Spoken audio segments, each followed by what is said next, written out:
الحمد لله وكفى وسلام على عباده الذين اصطفى أما بعد أعوذ بالله من الشيطان الرجيم بسم الله الرحمن الرحيم ألف لام ميم ذلك الكتاب لا ريب فيه هدى للمتقين الذين يؤمنون بالغيب ويقيمون الصلاة ومما رزقناهم ينفقون۔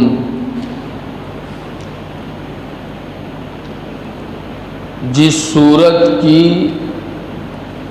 ابتدائی آیات تلاوت کی گئی اس سورت کا نام سورۃ البقرہ ہے۔ حدیث شریف میں اور صحابہ کرام رضوان اللہ علیہم اجمعین کے آثار میں یہ سورت اسی نام کے ساتھ موسوم ہے۔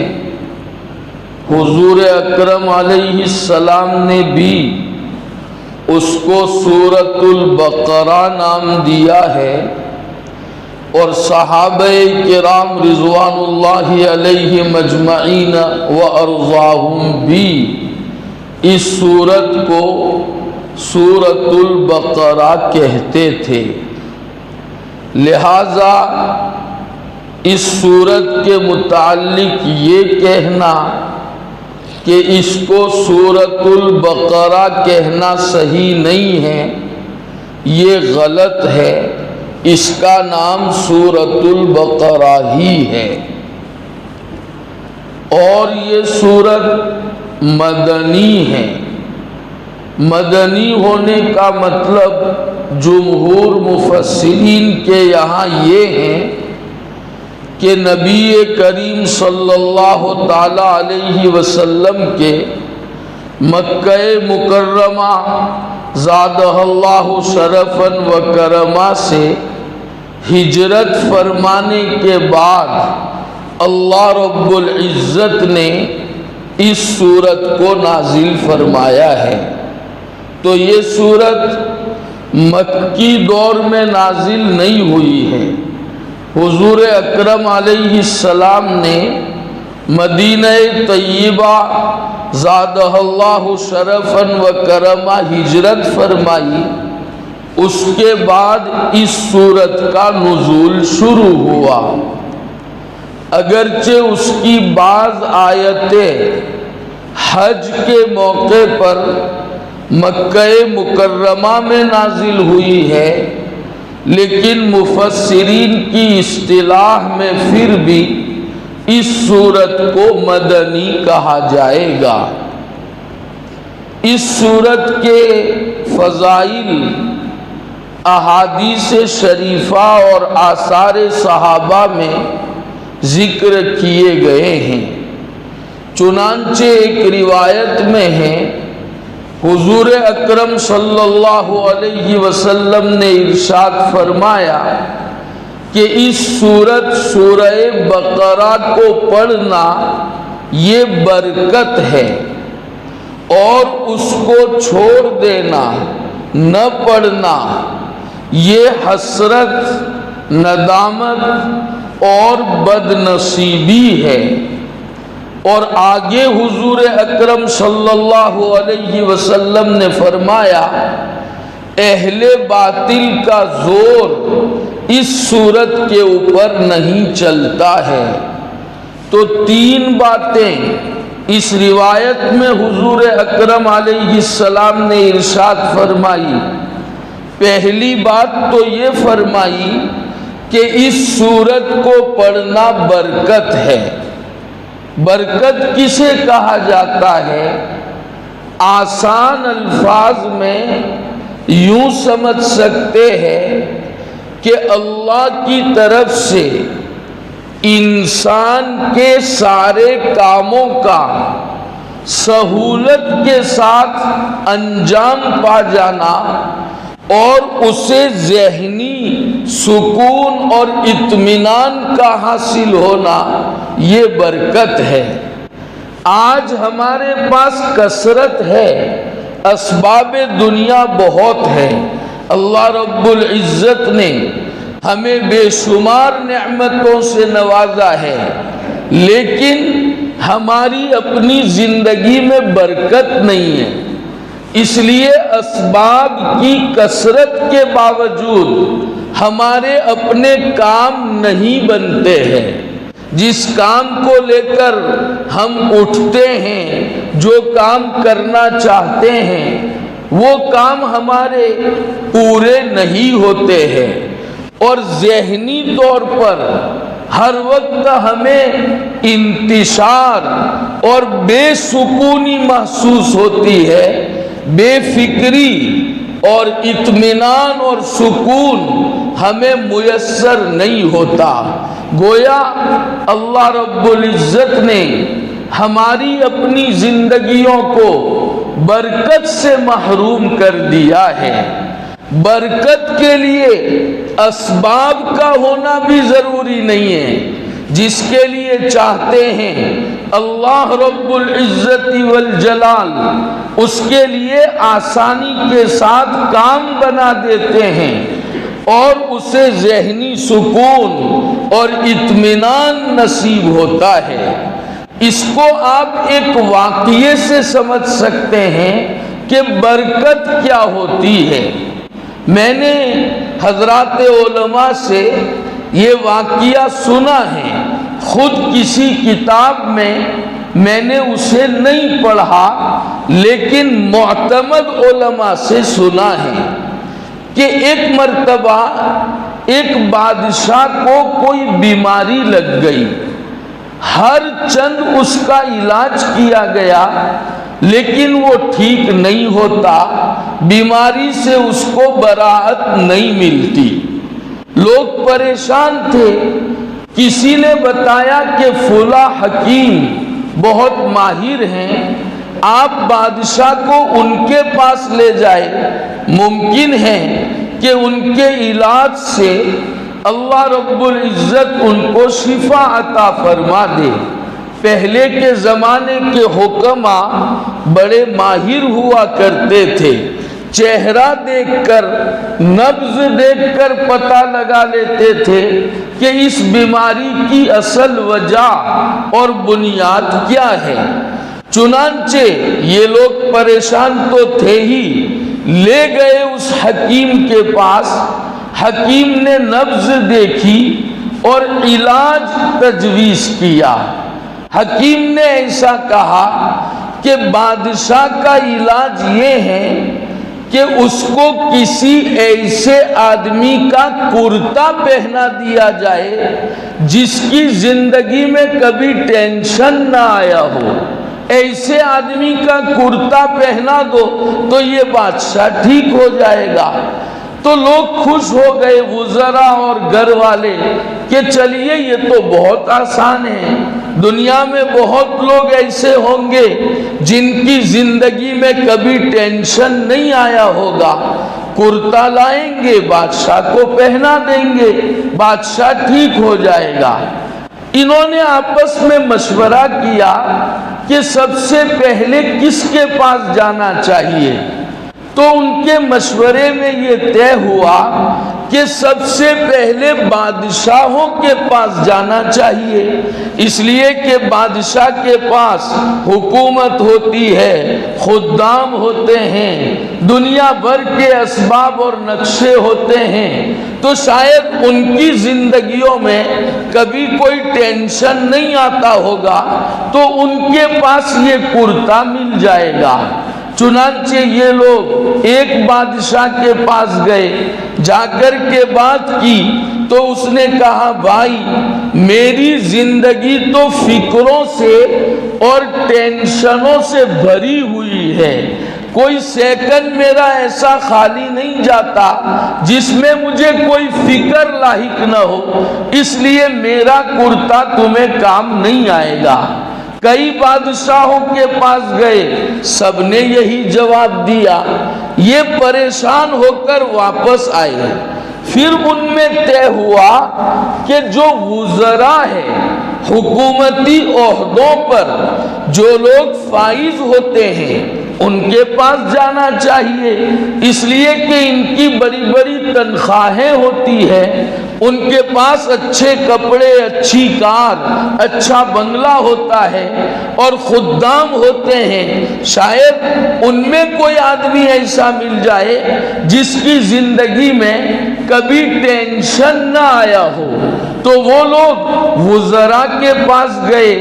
وزراء میں سے کوئی وزیر ایسا ان کو نہیں ملا جس نے یہ نہ کہا ہو کہ مجھے تو ہمیشہ ٹینشن رہتا ہے، سکون نہیں ہے، میرے کام نہیں بنتے۔ دیکھیے کثرت ہے لیکن اللہ رب العزت نے برکت سے محروم کر دیا ہے۔ کوئی وزیر ٹینشن سے خالی نہیں ملا۔ یہ لوگ پریشان ہوئے، واپس آئے۔ انہوں نے سوچا کہ مالداروں کے پاس جانا چاہیے، جن کے پاس روپیے، پیسے، بینک بیلنس، جائیداد، زمینیں ہیں، ان کے پاس جانا چاہیے، شاید ان میں کوئی آدمی مل جائے۔ مالداروں کے پاس گئے، وہاں بھی کوئی ایسا آدمی انہیں نہیں ملا جو ٹینشن سے خالی ہو۔ اب یہ لوگ بہت پریشان ہوئے کہ آخر وہ کرتا کہاں ملے گا اور بادشاہ کا علاج کیسے ہوگا۔ انہوں نے سوچا ایک کام کرتے ہیں، جنگل میں چلے جاتے ہیں، شاید جنگل میں کوئی ایسا آدمی مل جائے۔ چنانچہ یہ لوگ جنگل میں گئے۔ دور سے دیکھا کہ ایک آدمی ایک کنویں کے پاس کھڑا ہے، کنویں میں سے ڈول کے ذریعے پانی نکالتا ہے اور اس کو اپنے سر پر ڈال کر زور زور سے ہنستا ہے۔ ان کو اطمینان ہو گیا کہ شاید یہ آدمی ایسا ہوگا جس کی زندگی میں کبھی کوئی ٹینشن نہیں آیا ہوگا۔ چنانچہ یہ لوگ امید کے ساتھ اس کے پاس گئے، جا کر کے بات کی کہ بھائی ہمارا بادشاہ اس طرح بیمار ہیں اور اس کو ایسے آدمی کے کرتے کی ضرورت ہے جس کی زندگی میں کبھی ٹینشن نہ آیا ہو، ہمیں لگتا ہے شاید تمہاری زندگی ایسی ہی ہے۔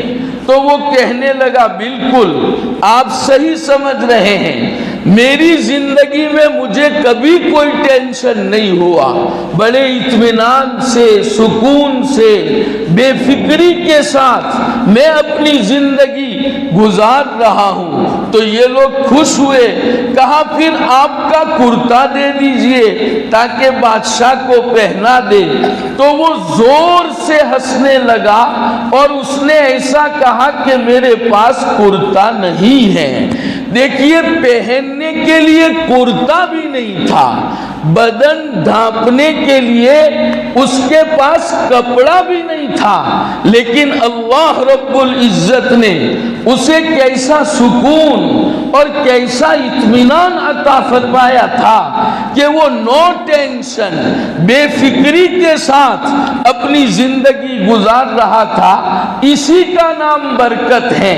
تو برکت کے لیے اسباب کی ضرورت نہیں ہے، برکت یہ خداوند کریم کی طرف سے ملنے والا ایک عطیہ ہے جو اللہ اپنے فرما بردار بندوں کو عطا فرماتے ہیں۔ جو بندے اللہ سے محبت کرتے ہیں، اللہ کی اطاعت میں مجاہدہ کرتے ہیں، اللہ کے احکام کے مطابق زندگی گزارتے ہیں، معاصی اور نافرمانیوں سے اپنے آپ کو اللہ کی رضا کے لیے بچاتے ہیں، اللہ رب العزت ان کی زندگیوں میں ایسی ہی برکت پیدا فرماتے ہیں کہ ان کے سارے کام بغیر اسباب کے بھی بن جاتے ہیں، اور اللہ ہر طرح کی فکر سے، ٹینشن سے ان کو نجات عطا فرماتا ہے۔ اپنے امان اور اپنی حفاظت میں رکھتا ہے۔ اس لیے ہمیں بھی اللہ تعالیٰ سے برکت کی دعا کرنی چاہیے، اور برکت والے جو اعمال ہیں جن کے ذریعے سے زندگیوں میں برکت ہوتی ہے، اولاد میں برکت ہوتی ہے، مال میں برکت ہوتی ہے، گھروں میں برکت اور سکون ہوتا ہے، ان اعمال کو اختیار کرنا چاہیے۔ اللہ رب العزت ہمیں بابرکت زندگی نصیب فرمائے۔ تو بہرحال نبی کریم صلی اللہ تعالی علیہ وسلم نے اس سورہ بقرہ کی فضیلت کے متعلق یہ ارشاد فرمایا کہ اس سورت کو پڑھنا یہ برکت ہے، اور اس کو چھوڑ دینا، اسے نہ پڑھنا، یہ حسرت، ندامت اور بد نصیبی کا ذریعہ ہے۔ جو سورہ بقرہ نہیں پڑھے گا وہ پچھتائے گا قیامت کے دن، اور اللہ تعالیٰ اس کی زندگی میں نحوست اور بے برکتی پیدا فرمائیں گے۔ اور تیسری فضیلت یہ ارشاد فرمائی، اہل باطل کا اس کے اوپر زور نہیں چلتا ہے۔ قرطبی علیہ الرحمن نے حضرت امیر معاویہ رضی اللہ عنہ و ارضاہ سے نقل فرمایا ہے کہ اہل باطل سے یہاں مراد جادوگر ہیں۔ اس کا مطلب یہ ہوا کہ جو سورہ بقرہ کی تلاوت کرے گا، جادوگروں کا زور اس پڑھنے والے کے اوپر نہیں چلے گا، وہ ہر طرح کے سحر سے، ہر طرح کے جادو اور آسیب سے اللہ کی طرف سے محفوظ رکھا جائے گا۔ اور ایک دوسری روایت میں نبی کریم صلی اللہ تعالی علیہ وسلم نے اس سورت کی فضیلت بیان کرتے ہوئے ارشاد فرمایا کہ جس گھر میں یہ سورہ بقرہ پڑھی جاتی ہے اس گھر سے شیطان بھاگ جاتا ہے۔ گویا شیطانی اثرات کو گھروں سے ختم کرنے کے لیے سورہ بقرہ کی تلاوت اہتمام سے اپنے گھروں میں کرنی چاہیے۔ آج کل اس کی شکایتیں لوگوں کو بہت ہوتی ہے کہ مولانا کسی نے جادو کر دیا ہے، بیوی ایسا کرتی ہے، بچوں کا ذہن کام نہیں کرتا ہے، لگتا ہے گھر میں جن کا اثر ہو گیا ہے۔ حضور اکرم صلی اللہ علیہ وسلم نے اس سے نجات اور حفاظت کے لیے ہمیں یہ فرمایا ہے کہ سورہ بقرہ اپنے گھر میں پڑھا کرو، اللہ تعالیٰ شیاطین کے شر سے ہمارے اپنے گھر کی حفاظت کرے گا۔ اور اگر شیاطین کا کوئی اثر ہوگا، چاہے وہ شیاطین الانس کا ہو یا شیاطین الجن کا ہو، اللہ تعالیٰ اس برے اثر سے ہمیں اور ہمارے گھر والوں کو نجات عطا فرمائیں گے۔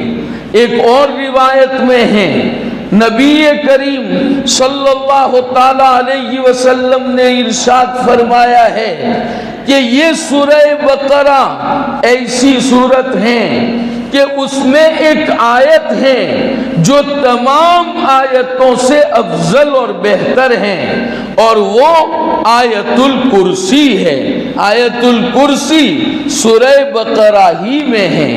ایک روایت میں حضور اکرم صلی اللہ تعالی علیہ وسلم نے سورۃ البقرہ کو سنام القرآن فرمایا، اور ایک روایت میں ذروۃ القرآن فرمایا۔ سنام اور ذروہ کہتے ہیں ہر چیز کی بلندی کو، چیز کا جو افضل حصہ ہوتا ہے، جو اعلیٰ حصہ ہوتا ہے، اسے سنام کہا جاتا ہے۔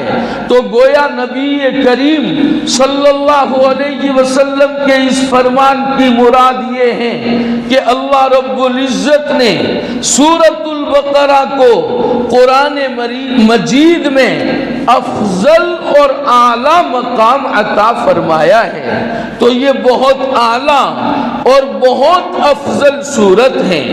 عبداللہ ابن مسعود رضی اللہ تعالی عنہ جلیل القدر صحابی ہے، بڑا مقام تھا ان کا، حضرات صحابہ کرام رضوان اللہ علیہم اجمعین میں ان سے مروی ہے کہ جو رات میں سورۃ البقرہ کی 10 آیات پڑھے گا، اللہ رب العزت اس رات میں شیاطین کے شر سے اس کی اور گھر والوں کی حفاظت فرمائیں گے، اور اس کے گھر والوں کو اللہ تعالی ہر آفت اور ہر بیماری سے محفوظ رکھیں گے۔ بلکہ آگے ابن مسعود نے فرمایا رضی اللہ عنہ و ارضاہ کہ اگر یہ 10 آیات سورۃ البقرہ کی کسی مجنون اور کسی پاگل کے اوپر پڑھ کر دم کی جائے تو اللہ تعالیٰ اسے اس پاگل پن سے اور جنون سے اللہ تعالیٰ برات نصیب کرے گا، اسے افاقہ عطا کرے گا۔ اگر یہ 10 صورتیں، یہ 10 آیتیں پڑھنے کا اہتمام ہوگا۔ کون سی ہے وہ 10 آیتیں؟ ایک تو شروع کی 4 آیات ہیں، الف لام میم سے لے کر اولئک علی ھدی من ربہم واولئک ھم المفلحون، یہ 4 آیتیں ہو گئی۔ پھر آیت الکرسی اور اس کے بعد کی 2 آیات، یعنی کل ملا کے 3 آیتیں۔ آیت الکرسی تو ہمیں اکثر یاد ہوتی ہے، اس کے بعد کی جو 2 آیات ہیں، اللہ ولی الذین آمنوا یخرجہم من الظلمات الی النور، یہ جو آیات ہیں ان کو بھی یاد کرنا چاہیے۔ تو آیت الکرسی اور اس کے بعد کی 2 آیات، کل 3 آیات ہو گئی۔ تو 4 یہ، 3 وہ، 4 اور 3 7، اور سورۃ البقرہ کی آخر کی 3 آیات للہ ما فی السماوات وما فی الارض سے لے کر فانصرنا علی القوم الکافرین، تو یہ کل 10 آیات ہو گئی۔ ہر رات میں ہمیں ان 10 آیات کو اپنے گھر میں پڑھنے کا اہتمام کرنا چاہیے۔ اللہ تعالیٰ ہر شر سے حفاظت کریں گے، اور ہر آفت اور ہر بیماری سے اللہ ہماری حفاظت کریں گے، اور ہمارے گھر والوں میں سے اگر کوئی کسی آفت مصیبت بیماری میں مبتلا ہوگا، اللہ تعالیٰ ان آیات کی برکت سے اسے نجات عطا فرمائیں گے۔ اس لیے ان کو یاد کرے، روزانہ پڑھنے کا اہتمام کرے۔ یہ تو سورۃ البقرہ کے کچھ فضائل تھے جو بیان کیے گئے۔ ایک بات یہ بھی سمجھے کہ یہ سورۃ البقرہ سورۃ الفاتحہ کے بعد آئی ہے۔ یہاں قرآن مجید میں اسے لکھا گیا ہے، درج کیا گیا ہے سورۃ الفاتحہ کے بعد۔ تو اس سورت کا سورہ فاتحہ سے کیا جوڑ ہے؟ سورۃ الفاتحہ سے اس کی کیا مناسبت ہے؟ حضرات مفسرین نے لکھا ہے، مناسبت یہ ہے کہ سورۃ الفاتحہ میں بندے نے اپنے اللہ سے ایک درخواست کی تھی، اہدنا الصراط المستقیم، اے اللہ ہمیں صراط مستقیم کی ہدایت عطا فرما۔ اس لیے کہ جسے صراط مستقیم کی ہدایت مل جاتی ہے وہ دنیا اور آخرت میں کامیاب ہو جاتا ہے۔ اللہ کے یہاں کی محبوبیت اور مقبولیت اس بندے کو نصیب ہو جاتی ہے۔ اس لیے بندے بندے کو اللہ نے سکھایا کہ تو مجھ سے صراط مستقیم کی ہدایت کی درخواست کر، تو ہم نے اللہ رب العزت کے اشارے سے صراط مستقیم کی ہدایت مانگی، تو اللہ پاک نے یہ سورۃ البقرہ اور پورا قرآن مجید ہمیں عطا فرمایا کہ میرے بندے تو صراط مستقیم چاہتا ہے تو صراط مستقیم یہ پورا قرآن مجید ہے جو الف لام میم سے لے کر والناس تک جاری اور ساری ہے، یہ پورا صراط مستقیم ہے۔ ہم نے اس میں زندگی گزارنے کا جو طریقہ تجھے بتلایا ہے اس طریقے کے مطابق اگر تو زندگی گزارتا ہے تو تو سمجھ لے کہ تجھے صراط مستقیم مل گیا ہے۔ تو گویا یہ پورا قرآن مجید یہ صراط مستقیم ہے، لیکن افسوس کی بات یہ ہے کہ دنیا میں بسنے والے اکثر مسلمانوں کو یہ کہنا مبالغہ نہیں ہوگا، 99% مسلمان اس دنیا میں ایسے ہیں جنہیں کچھ پتہ ہی نہیں ہے کہ کلام اللہ کے ذریعے سے میرا اللہ مجھے کیا کہنا چاہتا ہے۔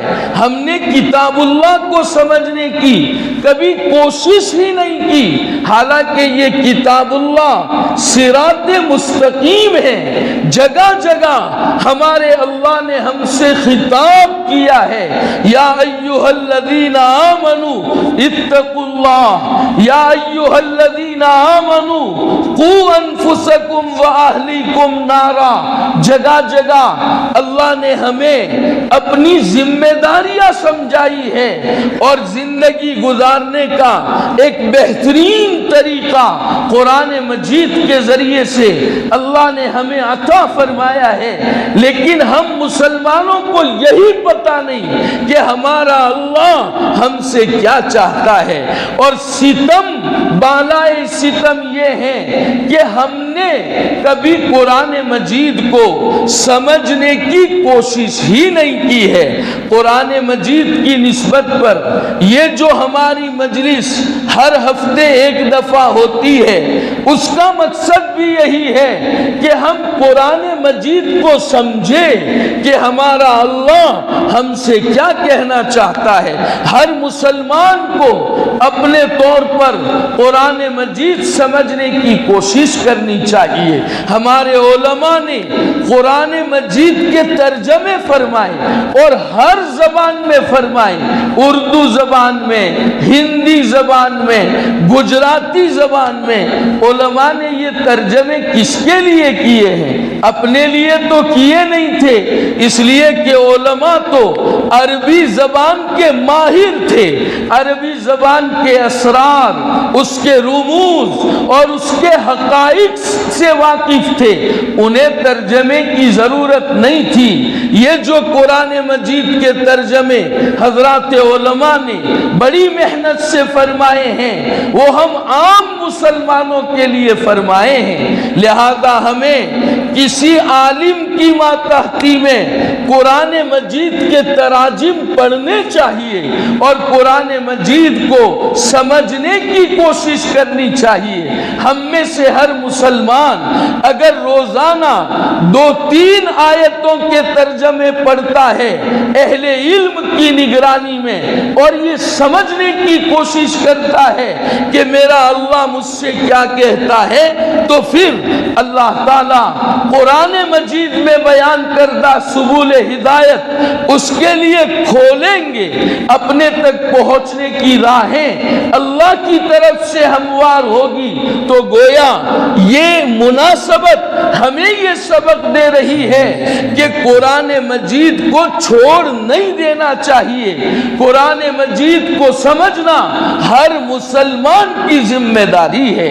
اگر ہم قرآن کو اس طرح چھوڑیں گے تو اللہ پاک نے فرمایا ایک جگہ وقال الرسول یا رب ان قوم اتخذوا هذا القرآن مہجورا، کل قیامت کے دن میدان محشر میں اللہ کا پیغمبر ہمارے بارے میں اللہ سے شکایت کرے گا، اے اللہ یہ میری وہ قوم ہے جس نے قرآن مجید کو چھوڑ دیا تھا، پسے پشت ڈال دیا تھا، قرآن کریم کو سمجھنے کی انہوں نے کوئی کوشش نہیں کی تھی۔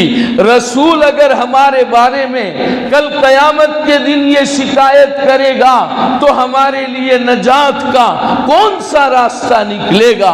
اس لیے ضرورت ہے کہ ان مجلسوں میں بھی شرکت کرے جہاں درس قرآن ہوتا ہے، اور خود بھی قرآن کریم کو کسی عالم کی رہبری میں سمجھنے کی کوشش کرے۔ اللہ رب العزت کلام پاک کی محبت ہمارے دلوں میں پیدا فرمائے، اور اللہ کے کلام کو سمجھنے کی طلب و طلب اللہ ہمارے اپنے دل میں پیدا فرمائے۔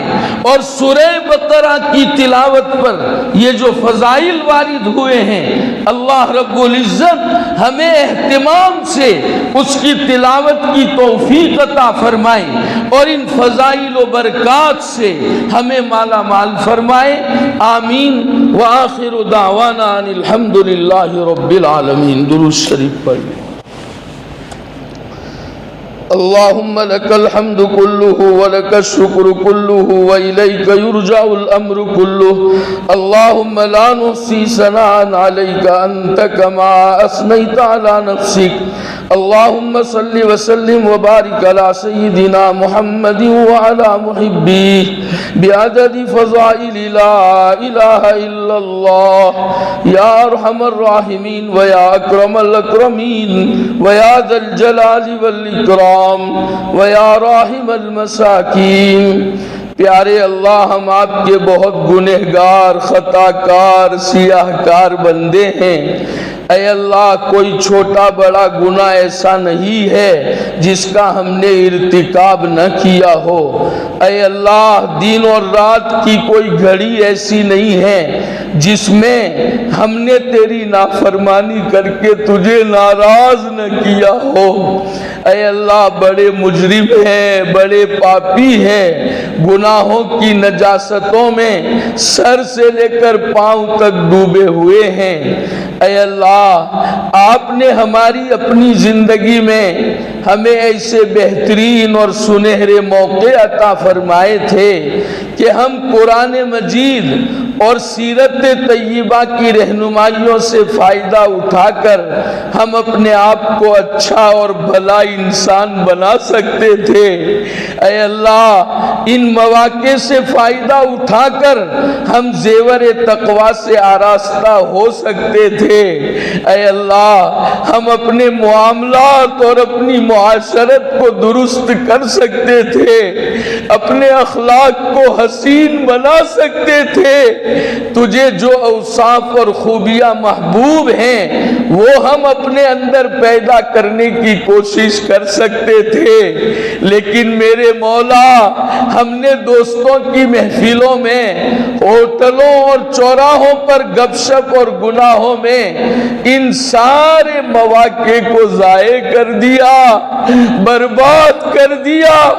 اے اللہ، ہمارے اس جرم عظیم کو معاف فرما دیجئے، اپنی فضل سے معافی عطا فرما دیجئے، اور زندگی کی جتنی ساعات باقی ہے اے اللہ، ان ساعات سے فائدہ اٹھانے کی توفیق ہمیں عطا فرما دیجئے۔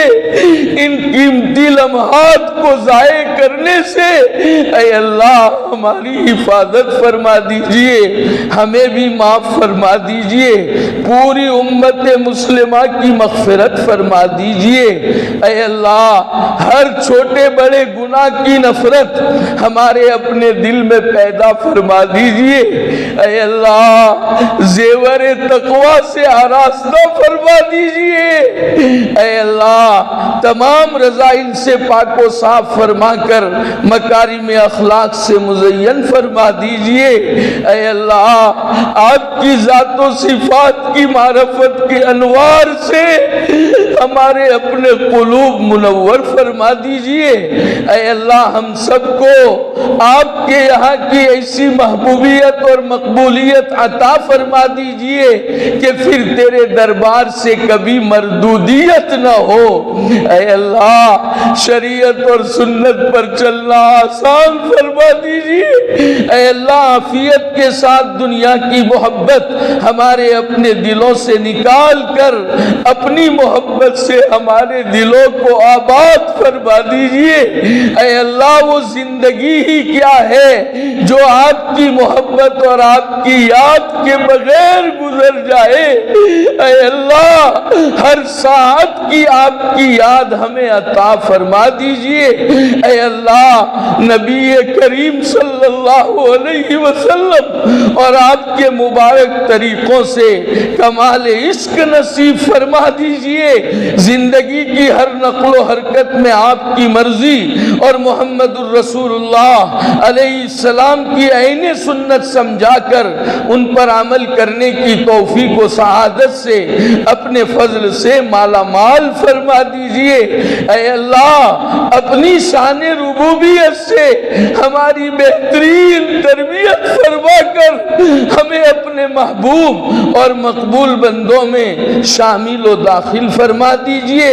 اے اللہ ہماری اور امت مسلمہ کی ساری پریشانیاں دور فرما دیجئے، مشکلات کو حل فرما دیجئے، امت کی ساری دینی دنیاوی ضرورتیں اپنے فضل سے پوری فرما دیجئے۔